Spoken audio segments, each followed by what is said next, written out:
Well, hey there, and welcome back to Heimler's History Teachers. In the last video, I took up the question of whether or not lecturing is a good use of our time in the classroom. And in this video, I'll suppose that the answer to that question was, at least in some cases, yes. And so I'd like to give you what I think are the best principles of constructing and delivering a lecture. Okay, principle number one, cast the lecture in a narrative arc. And you can get as complicated as you want with this, but ultimately a narrative really comes down to this: tension and release. We are story-craving creatures, and if you can create tension in their minds, they will demand that you release it for them. I think the best example of this that I ever accomplished was in a lecture about the economics of the institution of slavery. My students, probably just like your students, come into the classroom with certain judgments about white plantation owners in the antebellum South. They were just racists and therefore deserving of our judgment. And yeah, that's true, but as you know, that's a very narrow understanding of the whole system in which economics played a larger than average role. So I began by asking them, suppose they were not racist. Do you think they still would have perpetuated the institution? To which they say, no, it would be dissolved. Okay, I say, let's talk about that.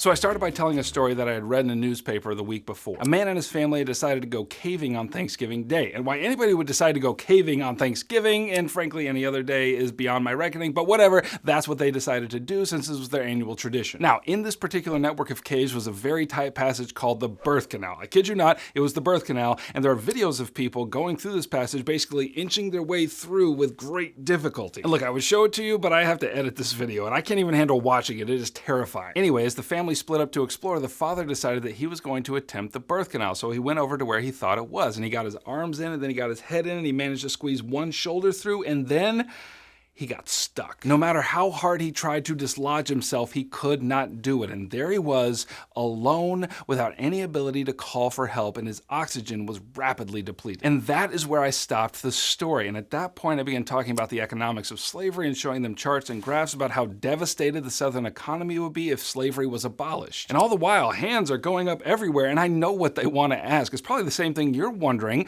what happened to the guy in the cave? But I don't call on anyone. I try to help them feel what it would be like to lose more than half of a nation's GDP, and now we would do anything to stop that from happening. And I can tell that they're hearing it, but they're about to come out of their skin. Just tell us what happened to the guy in the cave. The tension is just too much. For them, they think I just forgot to finish the story, and they can't handle it. But once I've gotten all these ideas about the economics of slavery into their heads, I finish like this. The Southern planters were not unlike the man stuck in the cave. Were they racist? Of course they were. But there were many other realities pressing in upon them that ultimately made it impossible for them to even entertain the notion of getting unstuck. The tragedy is that the man in the cave ultimately had a heart attack and died, and left his family without a husband and a father. And nothing but a wrecking ball could have freed him from those pressing rocks. And yes, racism was a key factor in Southern slavery, but even if you could magically take the notion of white supremacy away, the sheer economics of the thing would have ensured its continuance. And only a wrecking ball could destroy it. And the wrecking ball came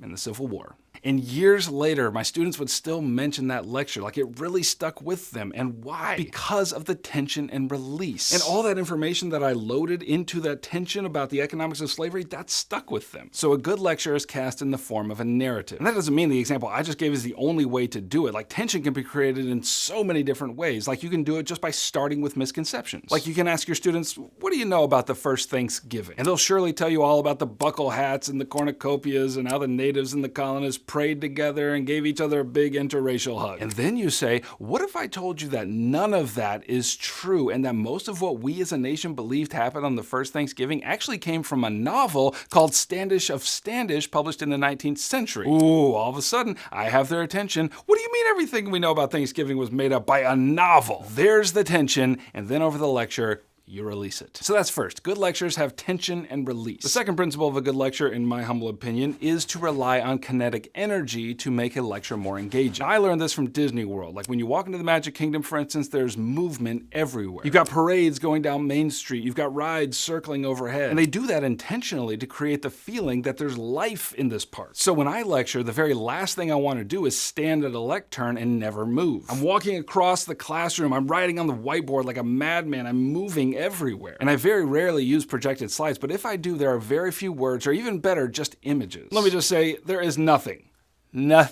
more abhorrent to a student than a lecturer who is just reading from the slides.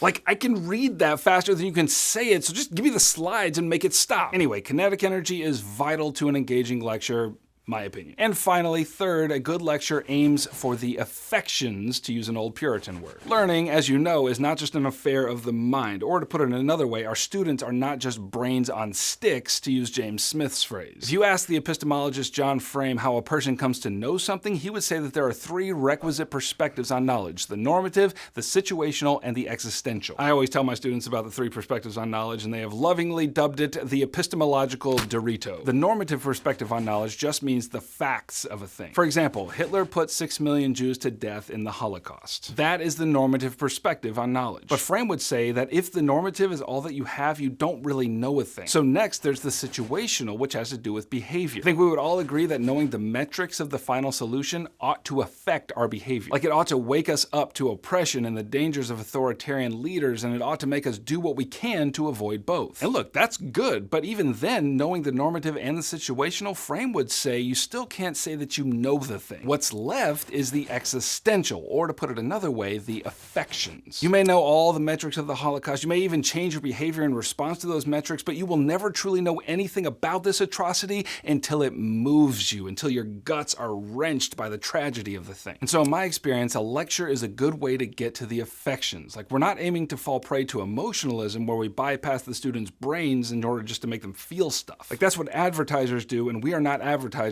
we are historians. Instead, we aim to stir their hearts through their minds, not apart from them. So when I'm lecturing, I'm doing everything that I can to make sure all three perspectives of knowledge are being imparted to my students. And if I can meet all three of those criteria I just laid out, I lecture. If I can't, then I don't. Simple as that. All right, well, thanks for watching. If you want more videos like this one, then go ahead and subscribe, and that will be the signal to me that I should keep going. If you want to watch more videos, then the YouTube algorithm has determined that this video right here is for you. Thanks for coming along, and let me know your thoughts down in the comments below about good lecturing and bad lecturing. Heimler out.